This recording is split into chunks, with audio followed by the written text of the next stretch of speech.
السلام علیکم. په سورة عنکبوت کې الله تعالی فرمایي چې ان الصلاة تنهى عن الفحشاء والمنکر، بېشکه منځ د بېحیایي او د غلطو کارونو نه منع کول کوي. اوس دا د قرآن سټیټمنټ دی چې قرآن وي خو خبره خو پرفیکټ صحیح ده، د الله تعالی وینا ده. اوس دغه خبره راواله لږ د خپل منځ ته سوچ وکړه چې ته چې کوم منځ کې په کوم جومات کې دغلته چې کوم نور خلک منځ کوي، آیا د هغوی د منځ نه بعد بیا ګناهونه نه بې حیایي نه او ګناهونه واپس د هغوی نه سم دس نه سرزد کېږي؟ آیا د جومات نه خلک واپس راوځي او موبایل کولاو کړي او د بې حیایي کانټنټ کنزیوم کوي؟ نه، د جومات نه راوځي دکان ته لاړ شي، په دکان کې حق ناب تول کې کمې کرپشن وغیرہ شروع شي، د جومات نه راوځي غیبت واپس شروع شي، اکثر د جومات کې لادن نه پکې جنگ جګړې شروع شي، کینه بغض اور واخلي. دا ګناهونه شته دی نه؟ نو چې قرآن وایي چې منځ تا د بېحیایي او د غلطو کارونو نه منع کوي او بیا هم چې ته منځ وکړې او د هغې نه بعد دا ګناهونه یا د بېحیایي کارونه کېږي، د دې مطلب دا دی چې دغه منځ بې اثره منځ دا بې اثره منځ. اوس دقه کتل دي، دقه پوینټ آوټ کول دي چې دا منځونه بې اثره شوي ولې دي، ولې د دې مسلمانانو دا منځونه بې اثره شوي دي، هغه اثر پکې نشته، په هغه سجده کې هغه اثر نشته کوم چې د صحابه کرام رضی الله تعالی عنهم اجمعین په سجده کې هغه اثر هغه د منځونو اثر ولې نشته؟ زه تا ډېر په ساده مثال باندې پویم، ته به پوه شې چې ولې دا اثر نشته. مثال کې طور پر زمونږ دا وجود دی، دا وجود کار کوي پوره په کوارډینیشن کې دننه، پوره یو کوارډینیټډ سیستم الله تعالی پیدا کړی دی. مطلب په دې کې مختلف نظامونه دي، هغه مختلف نظامونه د یو بل سره جوړاو دي، نو د یو بل سره منسلک دي، نو د یو بل په مدد کې کار کوي، نو کار کېږي برابرېږي. لکه مثال کې طور پر ډایجسټیو سیستم شو، نظام انهضام. کله چې ته ډوډۍ وخورې که نه، ډوډۍ ته د خپل ځان وجود دپاره انرژي اخیستلو دپاره، طاقت اخیستلو دپاره خورې، نو ته چې دا ډوډۍ وخورې، دا ډوډۍ ډېره زیاته کمپلیکس وي، انسالوبل فارم کې، ان ډیفیوزیبل فارم کې. نو دا د ساده کولو دپاره چې ډیفیوزیبل فارم ته او سالوبل فارم ته واوړي، ساده چې موږ په ساده پښتو کې وایو چې هضم شي، د هغې دپاره الله تعالی یو پوره نظام درکړی. اول ته په خوله کې وچقي، هغې سره سلایوا او په سلایوا کې دننه انزایمز مطلب لاړې، هغه ورسره مکس شي او بیا معدې ته لاړ شي، هلته ګاسټریک جوسیز او بیا سمایل انټسټاین ته لاړ شي، هلته کې نور پینکریاټک جوسیز پې راشي، پوره خپل کار وشي او د وړې کلمې نه ستا دا روټۍ چې کومه تا خوړلې ده چې کوم پکې د هضمېدلو لایق ده، هغه وخیږي ستا اینې ته. صحیح شو؟ اوس ګوره، ستا دا نظام انهضام نه دی کوم چې ستا دا ډوډۍ هضموي، د هضمولو کار کوي، دی به ستا ډوډۍ هضمه کړي، خو ستا ټول وجود ته دا روټۍ رسول دي، دا کوم چې هضم شوي روټۍ ته دا ور رسول دي چې هر وجود کې هر سل هر خلیه د دې نه خپل طاقت والي. خو دا ستا نظام انهضام نشي کولی، د هغې دپاره الله تعالی بل نظام درکړی دی، او هغه بل نظام څه شی دی؟ سرکولیټري سیستم، بلډ سرکولیټري سیستم. هغه نظام چې د هغې په ترو باندې ستا په وجود کې اینه ګرځي، دا اینه ستا په وجود کې گردش کوي که نه، نو دی د اکسیجن ګرځي را ګرځي، خوراک ګرځي را ګرځي، ویسٹ پروډکټس واپس راوړي یا ګرځي را ګرځي. نو کله چې ستا د خوراک د وړې کلمې نه اینې ته وخیږي، نو بیا د سرکولیټري سیستم چې هغې کې زړه دی، په هغې کې بلډ ویسلز، آرټریز، وینز، کیپیلریز مطلب رګونه دا پکې موجود دي، نو د هغې په ترو باندې دا خوراک په ټول وجود کې وګرځي، هر سل ته هرې خلیې ته چې کوم ځای ته ضرورت دی، په لاس کې، په خپه کې، دننه په ګردو کې، په اینه کې، په پتونانو کې، په ملا کې، په سر کې، په سټ کې، چې کمې خلیې ته ضرورت دی، هلته هغه خوراک ورسي.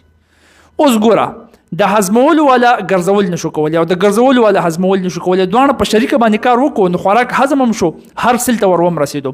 اوس خوراک په هره خلیه کې دی، موجود دی، خو د هرې خلیه کې چې دننه کوم دا خوراک موجود دی، د دننه دا طاقت رایستل، دا انرژي، دا توانایي رایستل، دا نه دا بلډ سرکولیټري سیستم کولی شي، مطلب دا کوم چې گردش والا نظام دی، او نه ډایجسټیو سیستم کولی شي، مطلب کوم چې د هضمې دا نظام دی، دا دواړه نشي کولی. د دې دپاره الله تعالی بیل سیستم درکړی دی، او هغې ته موږ وایو ریسپایریټري سیستم، چې هغې کې ته بریدنګ وکړي، ساه واخلي، هغې کې اکسیجن دننه لاړ شي، ستا په لنګس، په پیپړو کې، په الویولای کې هغه اکسیجن واوړي، ستا بلډ اګین ستا اینې ته هغه هر سل ته ورسوي، نو دا ته چې کومه ساه اخلي، دقیق کې اکسیجن ستا هرې خلیې ته ورسي، ستا په خلیه کې دننه د هغه خوراک څخه اکسیجن ټول پوړ کوي، اکسیډیټیو میټابولیزم دې ته موږ وایو، ایروبیک ریسپایریشن کېږي، د هغې نه انرژي توانایي راوځي. اوس ګوره، هغه غوږ کېده وه، دې کې نور هم مثالونه زه تاله درکولی شم، خو جست دې ځای پورې ځکه بس دی چې زه واپس د دې مونځ موضوع له راته وشم. اوس فرض که دا چې کوم درې نظامونه تا ته ما یاد کړه، نظام انهضام چې خوراک هضموي، د بلډ سرکولیټری سیستم، هغه د اینی گردش والا سیستم چې هغه د اکسیجن او د خوراک د وجود هر انګ هر سیل ته رسي، او بیا د ساه اغستلو سیستم چې هغه اکسیجن لاړ شي د خوراک نه طاقت راوباسي، او د دې نه علاوه مسکولر سیستم او نرو سیستم چې په خوراک خوالزي او خوراک سکی او پته تلګي چې زهريله دي نه دي زهريله خو دا ټول وسره شامل ک دې کې یو سیستم هم خپل کار نه کوي یا تا یو سیستم هم د دین لری کو د باقی سیستمونه بے اثر شو، دا باقی ټول سیستمونه بے اثر شو. یو بلډ سرکولیټری سیستم ته لري که باقی د ټول موجود دي، ریسپایریټری سیستم دی موجود دي، ډایجسټیو سیستم دی موجود دي، انسان کار نه کوي، بے اثر سیستم دی. دا یو مسکولر سیستم ته لري که مسکولر د پټو سیستم چې د وایولنټری او ان وایولنټری موشنز کوي، باقی نظامونه ستا په وجود کې اثر نه کوي، بے اثر دي، انسان لاړ. او ډایجسټیو سیستم ته لري که باقی د ټول ستا خوراک نظمی پروسس بسنګ رواني. مطلب زما د خبرې نه دا دی چې دا کوم سیستم الله تعالی د انسان په وجود کې پیدا کړی. زما به بیل بیل لیکچر مشته کوڅو کې قتل غواړي وی ګوري په یو سیس باندې بخولي پوي شي د الله تعالی نخې خانه به در باندې ډیر زیات واضح شي. اوس چې کوم دا کوم چې د نظامونه دی په دې کې یو هم تا د دین وستلو لری دی کو دا باقی ټول بیا سره کیږي. د قتل زمونږ د دین اسلام سره شوی دی، زمون مسلمان د قتل د دین اسلام سره کړی دی، نو په هغه کې چې د مونږ کې غمونځ بیا سره دی، هغه بیا د بهایي او د بدو کارونو نه ودري. څنګه زه تا په خبره باندې پوهېږم، ګوره دا دین نه دی، دین دا نعوذ بالله دا بودیزم نه دی چې دا یو مذهب دی بس دغلته کې پکې یو عبادت دی هغه وکړه او ځان لکې نو خبره ختمه. دا کمپلیټ کوډ اف لایف دی، دا ستا په هر د زندګۍ په هر فیلډ کې د دې ته ضرورت دی، دا به اپلای کېږي. ستا په زندګۍ کې داسې یو کار ته ماته نشي ښودی چې هغه به ته د اسلام د اصولو نه بار کې، تا ته اجازت شته. چیلنج در کوم ته ماته یو کار د خپل ژوند داسې نشي ښودی چې په هغې کې تعالی اسلام ګایډنس نه یې درکړی، ستا ته هدایت نه یې کړی، او ته چې او دا کار دی زه د اسلام د حدودو نه بار کولی شم، داسې یو څیز هم نشته. نو دا کمپلیټ کوډ اف لایف دی. ګوره په سوره نحل کې الله تعالی فرمایي چې دا کتاب پیغمبر علیه الصلاۃ والسلام ته وایي چې دا کتاب قرآن دی، دا ما تا ته ځکه در نازل کو، تا ته مې ځکه در ولېږو چې ستاسو د دې خلکو یاد چې په کم سیس کې اختلاف دی، چې هغه ختم شي، چې هغه واضح شي. سوچ کوه زندګۍ په هر فیلډ کې ستا په کم ځای کې څه مسله دا غیر یو څیز به تا ته دا واضحه کوي، او بیا سوی دا هدایت دی د هغې قوم دپاره چې هغوی ایمان راوړي، یقین ساتي، د هغوی دپاره دا هدایت دی. په سوره نحل کې الله تعالی فرمایي. نو ګوره داسې مختلف احادیث او قرآن نه ته دا ریفرنسز راغستی شي چې تا ته دا ښکاري چې دا دین نه دی اسلام، دا د زما د زندګۍ کمپلیټ کوډ دی، مکمل ګایډنس دی، مکمل منیول دی. دا صرف دا نه چې دغلته مونځ وکړه، دغلته کې روژه ونیسه او کلمه مې ویلې ده او ذکر مې کړی ده او خبره ختمه، داسې نه ده. اوس د باغې کې زه یو څو خبرې ښیم. ګوره چې هغه مسلمان ته داسې ښکاري چې لکه بس دا مړه ده، خدا خو مسله نه ده، مونځ خو دی وکړي ټیک ده، ځه روژه دی ونیسي ټیک ده، ځه ستا بلا شي مسلمانان زکات نه ورکوي. د زکات هغه سیستم کم چې پیغمبر علیه الصلاۃ والسلام نافذ کړی، خلفای راشدینو نافذ کړی، هغه شانتې کې چلو، هغه نن سبا نشته. د سټیټ کار دی، سټیټ ستا دې حالت ته را رسېدلی دی، دې حالت ته ستا سټیټ راغلی دی چې څوک په اعتبار نه کوي چې زه ولې زکات ورکړم. بلا خلک خو اول ورکوي نه، کومې چې ورکوي نو هغې بیا په خپلو لاسو ورکوي، په دغه خلکو باندې یقین نه کوي. ولې هغه چې د دې خلکو په سټیټ کې چې د چا حکومت دی د هغوی کرپشن ته وګوري، هغوی دا مطلب زه دا پیسې سین ته لا وکوم، زما به مخکې به راشي غریبان دي هغوی له نه ولې ورکوم. او دا ولې کېږي؟ دا هله کېږي چې جلال پادشاهی ہو کہ جمهوری تماشا ہو، جدا ہو دین سیاست سے تو رہ جاتی ہے چنگیزی. خو دلته کې زمونږ بلا شي خلک ټولي دي، هغوی وایي چې یاره په سیاست کې ګوره دین مه راوله او د دین یو مذهب جوړ کړی هغې سیټ کړی دی. نو دا دین کمپلیټ کوډ اف لایف باندې دی، نه دی پوهېده د په مونځ کې به اثر د کم ځای نه راشي. د دې نه علاوه روزه، د دغې نه بار روزه، د زکات نه علاوه ریاکاري زموږ په خلکو کې ډېره زیاته عامه شوې ده. 5 ارکانو کې اول خبره کوم، مونځ، روژه خو شو، زکات باندې مونږ ایکسپلینیشن وکړو، کلمه خو به هر مسلمان ویلي، خو چې مسلمان دی لازمین به کلمه وایي. حج ته به داسې بلا شي خلک ویني چې حج کوي، د دې دپاره کوي چې زما د نوم سره حاجي ولګي، الحاج ولګي. نیت دا وي چې خلک زما د دې د وجې نه عزت وکړي، د خلکو په مخ کې زما لږه رتبه اوچته شي. دا ریا د په زړه کې دننه پیدا شوه. زه ټول نه یادوم خو داسې خلک پکې بلا شي شته دی، تا په خپله لیدلي دي. اوس ریا څومره غټه ګناه ده، نو په دې باندې ځان لږ ګنټه بحث کېږي. خو یو حدیث دوه به درته ویم چې پیغمبر علیه الصلاۃ والسلام وایي چې لږه غونتې ریا کول دي دام شرک دی. بل حدیث دی پیغمبر علیه الصلاۃ والسلام وایي هغه کس یادی څوک چې مونځ کوي، چې څوک په مونځ کې سجده یا رکوع یا قیام د دې د وجې نه لږ اوږد کړي چې یو بل کس ورته ګوري په تماشه دی، د زړه راغلی چې لکه داسې نه چې دی ووایي چې دا سم تیز مونځ کوي، او د هغه د وجې نه د خپل رکوع سجده یا قیام اوږد کو، هغه ته ځان چوکۍ دا د شرک کو. په قرآن کې په سوره بقره کې الله تعالی فرمایي چې ریا نه دی، دا د عبادت داسې ختمي لکه یو ګټ چې ګټ په ګټ باندې دوړه پرته وي که نه، او سم تیز باران وشي، هغه ګټ د دوړې نه څونه صفا شي، دقه شانته کې د باقي عبادات ټول لاړل. او دا په دې مسلمانانو کې داسې دا ریا پرته شوې ده. که لږ غونډه کې صدقه هم ورکوي که نه، صدقه هم ورکوي، تصویران یې ورسره ایستلي، په فیسبوک باندې اپلوډ کړي، په یو ځای کې به اپلوډ کړي، په بل ځای کې اپلوډ کړي، صدقه یې ورکړي، تور یې کړی د یو ګوتې غوړي یا یو د وړو یو تروړی چاله ورکړي یا یې لږې پیسې ورکړي، بس ویډیو تصویران او شیر کوه. یو خو هغه فاونډیشنز کار کوي، هغه جدا خبره ده، هغې خبره نه کومه. کوم چې دا ریا والا خلک کوي، نو دا ریا خوړل چاته داسې ښکاري نه چې دا زه ګناه کوم که دا زه څه کوم. داسې سړی چې مونځ کوي د هغه په مونځ کې څه چې اثر کېدی شي. دا ځینې خبرې دي داسې ایستې دي د اسلام نه، لکه د اسلام چې نعوذ بالله د خپل جوړ دی، بس دا یو څو خبرې دي پکې، دا فالو کوه باقي مه فالو کوه. د هغه د وجې نه د دې سړي دا مونځونه، د دغې خلکو دا مونځونه دا بې اثره شو. داسې راتاو شه په قرآن مجید کې الله تعالی وایي چې تاسو بهترین امت یې، ځکه چې ستاسو ذمهواري ده، تاسو ایستلی شوي د څه شي دپاره؟ امر بالمعروف والنهي عن المنکر. اوس دا څومره خلک کوي، څومره خلک د دعوت په کار کې انوالو دي، د خپل باقي کار سره د دعوت کار هم جاري ساتي، امر بالمعروف ونهي عن المنکر کوي. څونه خلک کوي په خپل یې وګوره. او د امر بالمعروف د پر امر بالمعروف په سوال لیکي د هغې لپاره به علم حاصلوي، ځان به پوهیږي چې معروف څه شی دی، ونهي عن المنکر بیا منکر پیژني، د هغې نه به منې کوم ځان څنګه، په دې باندې به برابر ځان پوهیږي. نو څومره خلک د هغې لپاره تګودو کوي. اوس خو دلته کې ما کلاس سټارټ کړه که نه، چې راځئ آنلاین ارننګ درته ښیم. دومره خلک به رامات شي، ښه خبره ده، بده خبره نه ده. آنلاین ارننګ خپل سکل دی زده که رامات شو، خو بده خبره پکې دا که بل طرف ته تا کلاس سټارټ کړو چې امر بالمعروف ونهي عن المنکر درته ښیم، بیا ته وګوره تا ته څونه کسان کښېني. مسلمان سیریس نه دی د دې په دین، د دې دین په اقامت کې، اقامت دین کې دی سیریس نه دی، د ده نه بلا شي فیکټرز پاتې دي، هیر شوي دي. نو ته ماته ووایه څنګه چې ستا د سیستم نه یو نظام ما ایستو، باقي ټول د انسان هغه سیستم بې اثره کېدل.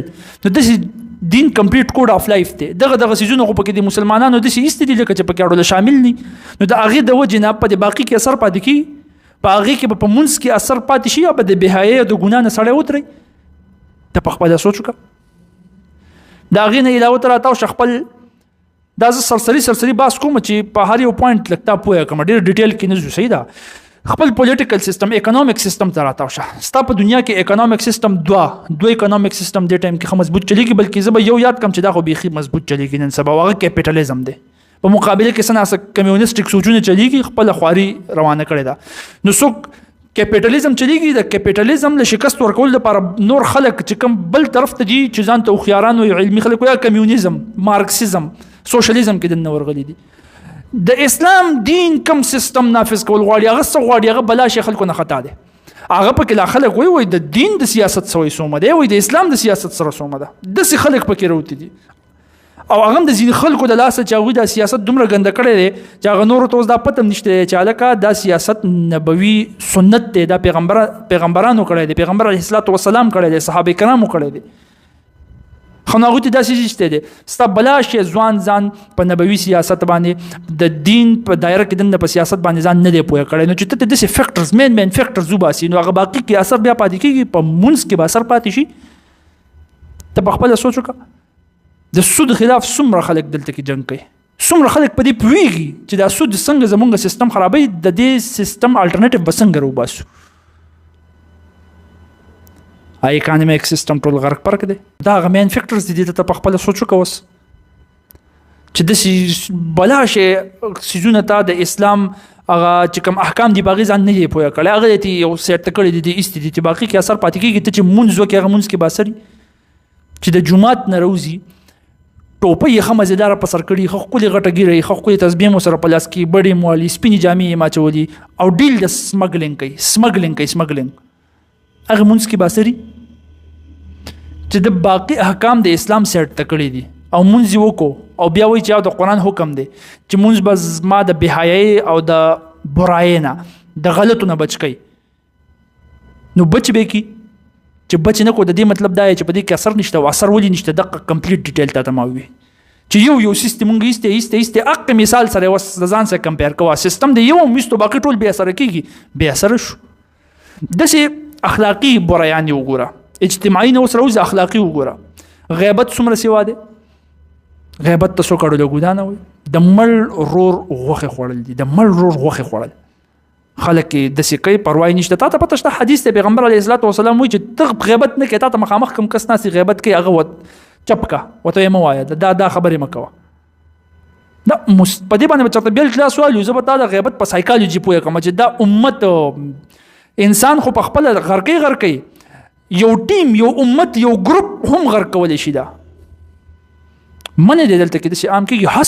حسد خو داسې دی لکه چې د دغې نه علاوه د دې خلکو ګزاره نه کېږي چې دا بل کس په کامیابۍ باندې څنګه روان دی، د خپې به زه څنګه راکاږم. او خاص کر په رشته دارو کې دننه خپل رشته دار سره هغه زتي چې هغه راغورځېږي، دی پرې خوشحالېږي، چې په بره ځي نو خفه کېږي. حسد پکې دننه دی. څومره غټه ګناه ده حسد. دا اخلاقي برایان یې دننه دي. حیا پرده څومره ختمه شوې ده، دروغ څومره عام شوي دي.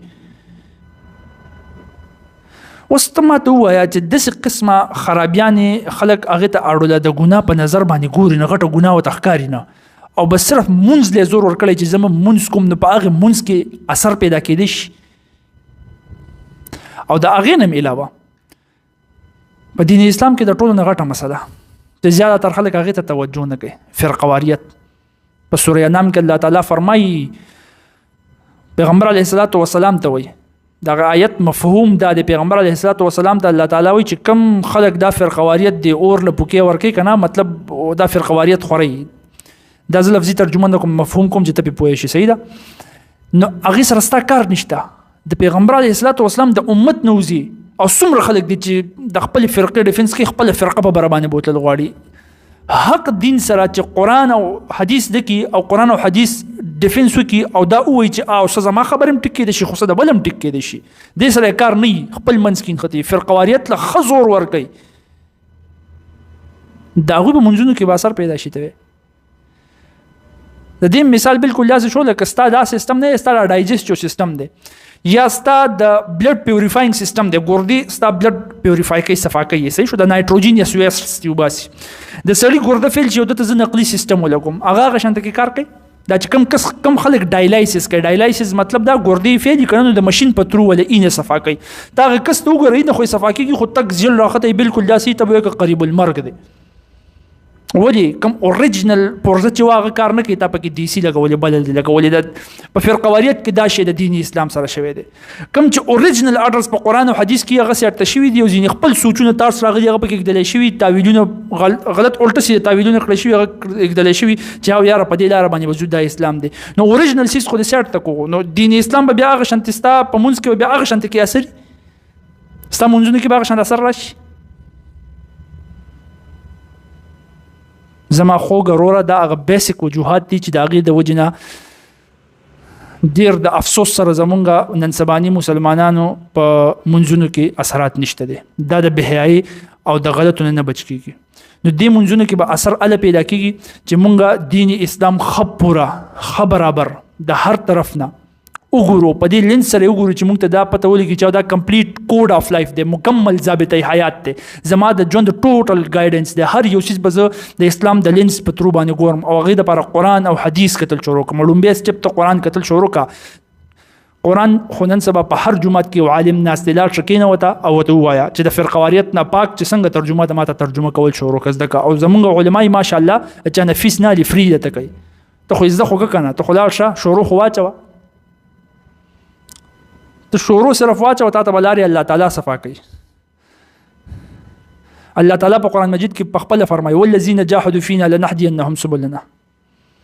نو لارې به تا ته الله تعالی کلیر کوي، ته شروع صرف واچوه، سټارټ واچوه. نو چې کله ته په کمپلیټ د اسلام په هر یو خبره باندې پوه شي، د عمل کولو کوشش شروع کړي، توفیق الله تعالی ورکوي. ګناهونه داسې وړه سي د غلطیانې د هر چا نه کېږي، انسانان دي زمونږ نه هم کېږي، د ستاسو نه به هم کېږي، د هر چا نه کېږي. د غلطیانو نه پاک صرف انبیاء کرام خپل کوشش خو په یو څیز باندې کوو کنه چې سیټ ته خو هم نه یږدلې چې ير قرآن نه چې دا د اسلام یو کمپوننټ دی، دا زمونږ نه ير شوي خو نه کنه چې دا خو په ذهن کې دونه احساس خو راسره. نو ان شاء الله په منځونو کې به اثر هم پیدا کېږي، او کله چې په منځونو کې اثر پیدا شو ان شاء الله اقامت دین به هم په خپل کېږي، مسلمان به هم په مخ کې باندې ځي، ترقي به هم کوي، دنیا به هم ښایسته او آخرت به هم ښایسته. وما علينا الا البلاغ. جزاكم الله خير.